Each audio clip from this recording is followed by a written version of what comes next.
down the World Trade Center, okay? It wasn't the Iraqis that knocked down the World Trade Center. We went after Iraq. We decimated the country. Iran's taken over, okay. But it wasn't the Iraqis. You will find out who really knocked down the World Trade Center because they have papers in there that are very secret. You said you were surprised that Democratic leader Nancy Pelosi didn't try to impeach him. You said, quote, which personally I think would have been a wonderful thing, close quote. When you were asked what you meant by that, you said, for the war. For the war. He lied. He got us into the war with lies. So, let me just tell you, I get along with everybody, which is my obligation to my company, to myself, etc.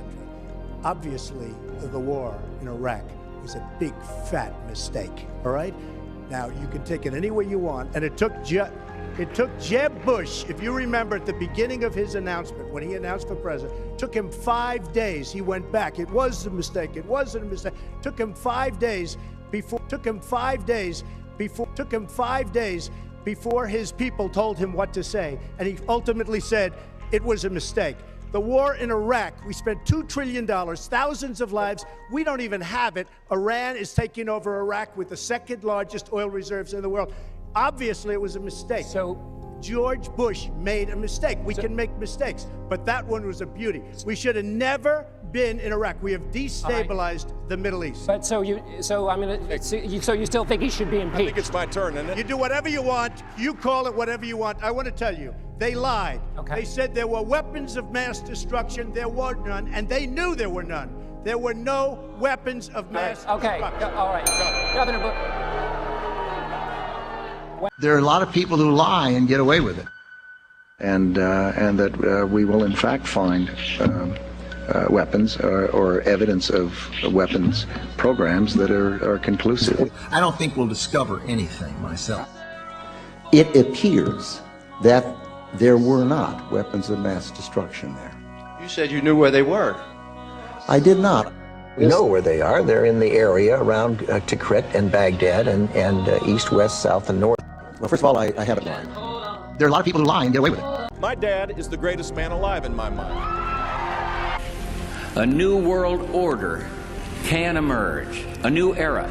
Devil crept into heaven, God overslept on the 7th. The new world order was born on September 11th. And today that new world is struggling to be born. Down the World Trade Center, okay? It wasn't the Iraqis that knocked down the World Trade Center. A new world order can emerge, a new era. The new world order was born on September 11th. No, I didn't see it. The second one, I did have, like no camouflage or anything, no emblems, no logos. It didn't look like an airliner. This one did it on purpose. Okay. A black plane. Yeah, we see it going around. He went. Yeah, we just saw it. And the plane wasn't no airline or anything. It was a twin-engine, big gray plane. When you saw the second one happen, what did it look like? And it was a much smaller plane, but someone said it looked like a military plane, but I'm not sure. I don't know much about airplanes. It was a military plane. Could be a drone aircraft. That's an aircraft that's guided electronically.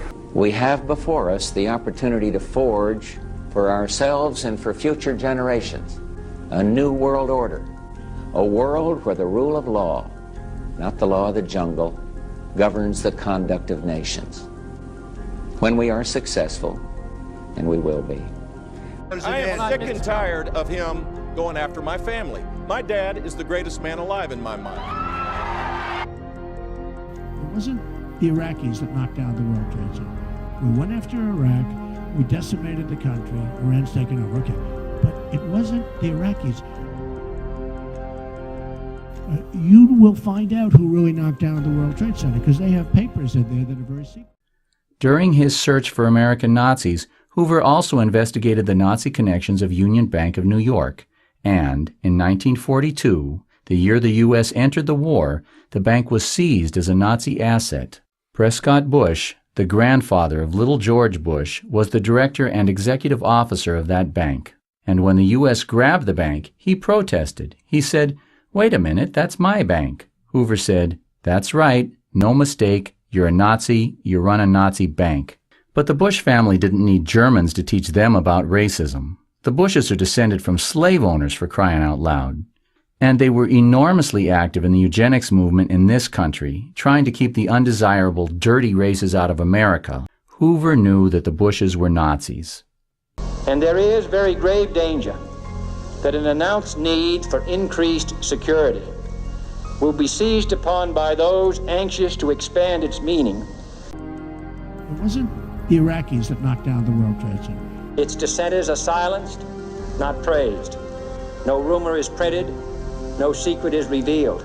You will find out who really knocked down the World Trade Center because they have papers in there that are very secret. Look at this bombshell that Hoover dropped on the Bushes 5 days after the assassination. It was released by the FBI in 1977, hidden under a pile 100,000 pages high. It took 15 years for researchers to find it. It was never classified and would have been widely distributed, so Hoover's not speaking frankly here. We have to read between the lines. It's signed by J. Edgar Hoover himself, and the title is Assassination of President John F. Kennedy.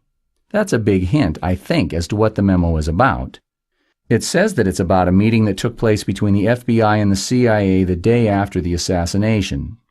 The memo says that the FBI had been investigating a possible threat from what Hoover calls a misguided anti-Castro group. The memo doesn't say that members of some misguided anti-Castro group killed Kennedy, but Hoover undoubtedly knew that they had.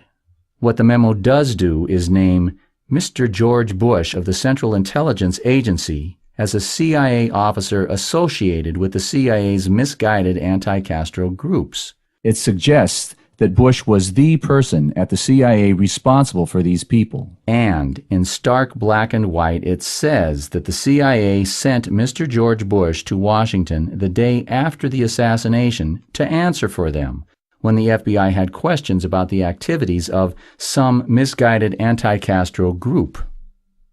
The memo was a scandal when it was made public in 1988, because it says that George Bush was in the CIA in 1963. It means that Bush lied, committed perjury when he told the Senate under oath that he had no CIA experience before becoming director in 1974. We have before us the opportunity to forge for ourselves and for future generations a new world order, a world where the rule of law, not the law of the jungle, governs the conduct of nations. When we are successful, and we will be,